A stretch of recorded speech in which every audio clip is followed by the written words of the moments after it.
Welcome back. So this is a really fascinating topic for me.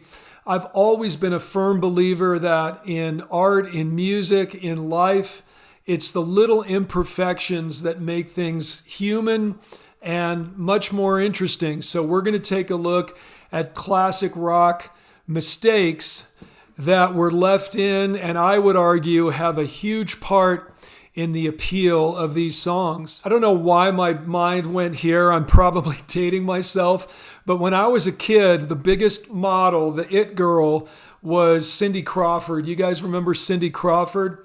Obviously a beautiful woman, but she had this little mole right about here. And it was often said that that was a huge part of her appeal. Somehow that little imperfection just brought everything together in a magical way. Well, I think this happens in music all the time. If you want to talk about imperfections, Louie Louie is Exhibit A, recorded way back in 1963. Beyond the two actual mistakes we're going to discuss, the whole thing was shambolic from start to finish. Recorded in a 1-hour session in a studio that was normally used to record things like advertising jingles. Only one microphone was used for the recording. It hung from the ceiling high enough that lead singer Jack Ely reportedly had to stand on tiptoe and crane his neck in an attempt to be heard. And in spite of that, of course, the lyrics are famously unintelligible. Apparently, Eli had braces at the time, which also contributed to that. The first bona fide mistake occurs at 54 seconds when drummer Lynn Easton drops one of his sticks and shouts out an F-bomb. It's faint, but it's there. Let's hear that one.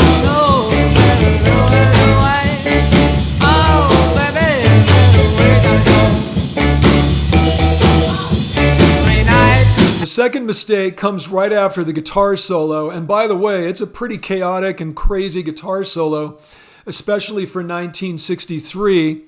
Eli comes in with the next verse a full 2 bars early. He aborts and then just continues on like nothing happened.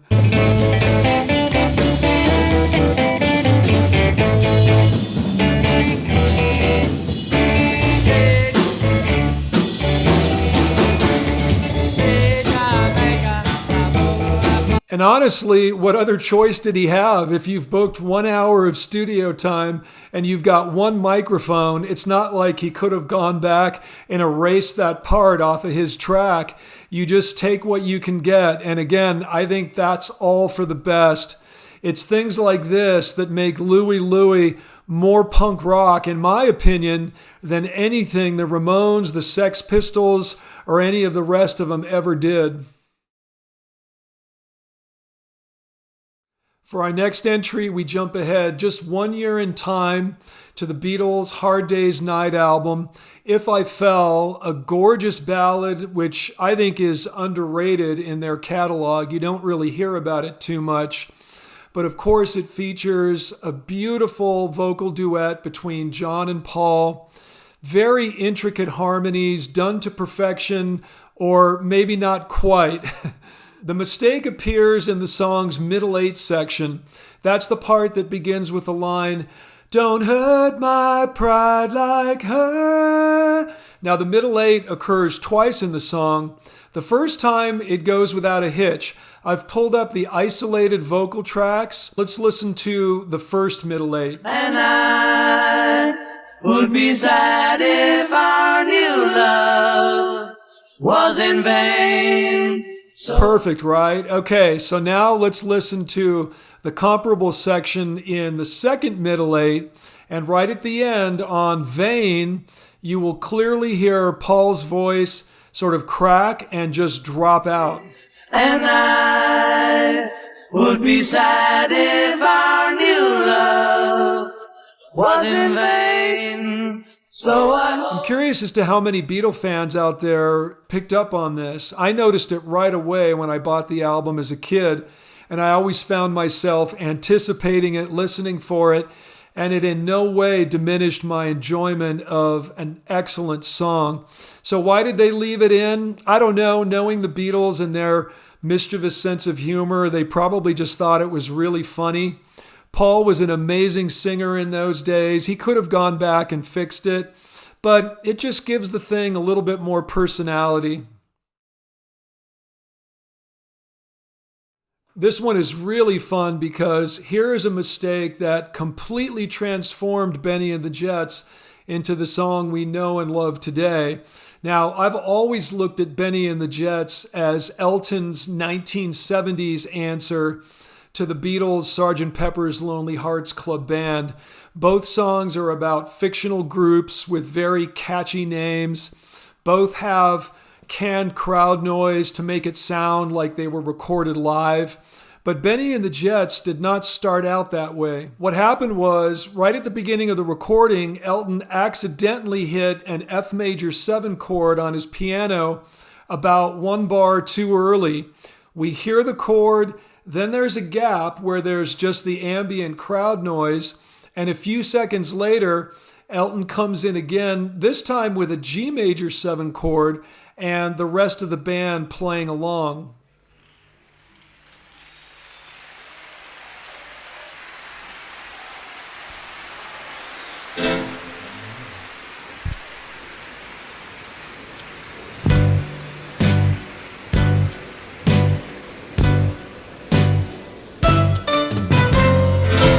This is obviously very similar to what happened in Louie Louie, where the singer starts the verse early, drops out, and then comes back in when it's time.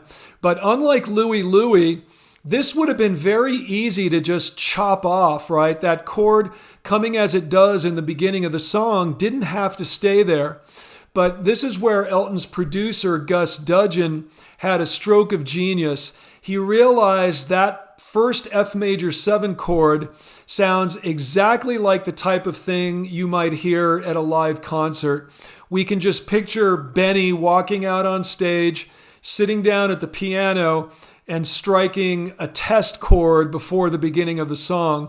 Then they came up with the idea for the crowd noise, and again, Benny and the Jets, as we know it, was born. I guess we should classify this one not in the mistake category, but in the happy accident category. If any mistake was made, it was attempting to record a song outdoors in an uncontrolled environment. Black Country Woman from Zeppelin's Physical Graffiti album was recorded outdoors on the lawn at a place called Stargroves. That was Mick Jagger's country estate in Hampshire, England, using the Rolling Stones mobile recording studio. The track opens with the sound of producer Eddie Kramer's voice asking Jimmy Page, "Shall we roll it, Jimmy? We're rolling on what, 1?" And so on and so forth. We hear the sound of an airplane droning quite loudly in the background. Kramer then says, "Oh, I got to get this airplane off." Then we hear an incredibly hoarse-sounding Robert Plant say, "Nah, leave it, yeah." And then Jimmy Page comes in with his acoustic guitar. Should we roll it, Jimmy? We're rolling on 1? Oh, 1 again. Gotta get this airplane on. Not even, yeah.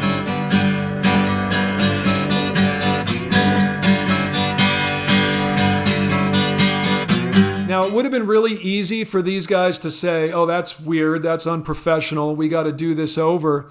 But no, they came up with this great idea of recording outside on the lawn, but we never would have known it if it weren't for this intro. As it is now, every time I hear this song, it sets the mood. I feel like I'm sitting out there on the lawn watching these guys play. It's very cool, and it perfectly fits the sort of down-homey country blues vibe of the song. Aerosmith's Nobody's Fault is another one we could classify in the happy accidents category. But as always, you've got to credit the band and or the producer for knowing when they've stumbled on a good thing. I think Nobody's Fault might be the heaviest thing Aerosmith ever recorded. It just sounds savage. The song enters with a great segue from the previous track, Sick as a Dog. That one fades down. Then we slowly fade in with a set of very dark and foreboding chords played on the guitar with these incredible volume swells.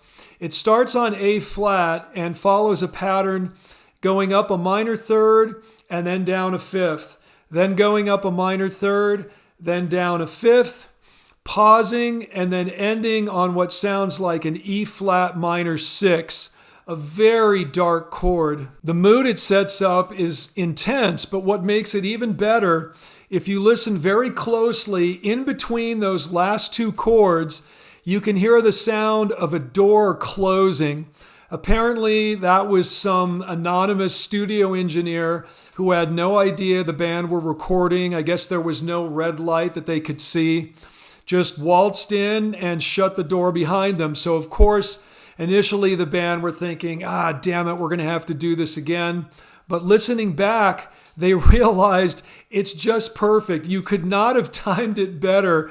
If that closing door had come anywhere else within that chord progression, I don't think it would have been the same. But as it is, coming right in between those last two chords, it's almost like pounding the nail in the coffin. It's just perfect.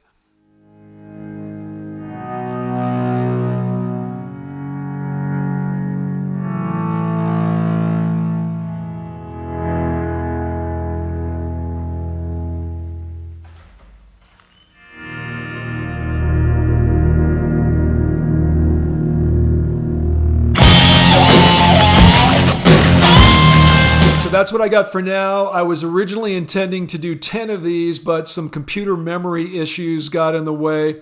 I'm going to take care of that and do more on this subject. But for now, these are some fun ones to discuss. I know you guys probably have your favorite musical mistakes.